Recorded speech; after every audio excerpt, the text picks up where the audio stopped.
The year is 180 AD. The location is Vindobona, modern-day Vienna. It's the dead of winter. The air inside the military tent is freezing. It smells of wet wool, stale, sweat, and the metallic temps of blood. A man sits alone at a small wooden desk. The flickering light of a single oil lamp dances on his face. His skin is pale, almost translucent. His eyes are sunken, circled by dark bruises of exhaustion. His chest rattles with a deep, wet cough that echoes in the silence. He is the most powerful man on earth, the Emperor of Rome, the master of the legions. But tonight, he does not look like a god. He looks like a corpse that has forgotten to lie down. On the table in front of him sits a small silver spoon and a jar of dark, sticky paste, theriac, a mixture of opium and snake flesh. He takes a spoonful. His hands shake violently as he lifts it to his cracked lips. He swallows the bitterness. He waits for the drug to numb the agony in his stomach. He waits for the cloud to settle over his mind, so he can sleep for just 1 hour. We look at his statues today. We see the stoic face, the calm beard, the strength. But we do not see the man in the tent. We do not know the secret he carried to his grave. How does a man rule the world when he is slowly dying inside? This is the final week of the life of Marcus Aurelius. For 19 years, he has known only war. He wanted to be a philosopher. He wanted to live in a library. Instead, fate threw him into the mud of the Danube. The empire is crumbling. The Antonine Plague has killed millions. Corpses are piled in the streets of Rome like firewood. The economy is shattered. The German tribes are relentless. But the physical pain, that is only half of his burden.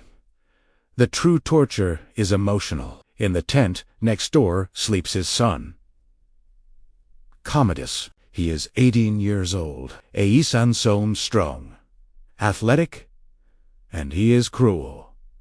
Marcus knows. He sees the darkness in his son's eyes. He sees the vanity, the sadism. He knows that the moment he closes his eyes for the last time, Commodus will undo everything. Imagine the weight of that realization. You have spent your entire life holding up the sky. You have sacrificed your health, your happiness, your sanity, all for the good of Rome. And you know, with absolute certainty, that your own flesh and blood will burn it to the ground. Marcus sits there, the opium dulling the pain in his ulcers, but sharpening the pain in his soul. He opens a small scroll. He dips his pen in the ink. He does not write a decree. He does not write a battle plan. He writes to himself, "Do not be dressed in purple." He writes, "Do not be stained." He is terrified of losing his soul to the darkness around him. He is terrified of becoming a beast like the men he fights. He is the loneliest man who has ever lived. His wife, Faustina, is dead. His co-emperor Verus is dead. His friends are dead. He is surrounded by sycophants who want his power and a son who wants him dead.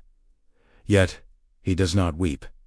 He does not scream. He picks up the pen, and he forces himself to write one more line, one more instruction on how to be a good man in a world that is inherently evil. We often think of Stoicism as a lack of emotion. We think of Marcus Aurelius as a man made of stone, unfeeling, unbothered. That is a lie. That is the myth. The darkest secret of Marcus Aurelius is that he was desperate. He was in constant, agonizing pain. He was likely addicted to the opium mixture just to function. He was heartbroken. The Meditations, the book we quote today for inspiration, was not written by a guru on a mountaintop. It was written by a man on the edge of a breakdown. It was a desperate therapy. He was unwriting the happiness of your life depends upon the quality of your thoughts, because he was happy. He was writing it because he was miserable. He was writing it to keep himself from jumping onto his own sword. This transforms the lesson entirely. If Marcus was a superhuman without feelings, his example means nothing to us. But because he was broken, because he was sick, because he was afraid, his example means everything. The Stoic lesson here is not don't feel pain. The lesson is, what do you do with the pain? Do you let it turn you into a monster? Do you let it make you cruel, or do you use it as fuel for the fire of virtue? Marcus wrote, "Dig deep within yourself, for there is a fountain of goodness ever ready to flow if you will keep digging." He had to dig through layers of grief, layers of sickness, layers of betrayal. But he found the fountain. He woke up every morning in that freezing tent. He washed his face. He took his bitter medicine, and he went out to lead the legions, not because he wanted to, but because it was his duty. We, too, have our tents.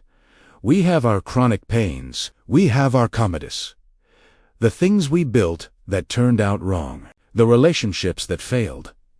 The careers that stalled. You think you cannot go on because you are hurting, but the pain is not a signal to stop. The pain is the weight that trains the muscle of your character. Today, when the cold wind of your own life blows against your tent, when you feel the ache of loneliness or failure, do not numb it with distraction. Do not run from it. Acknowledge the pain.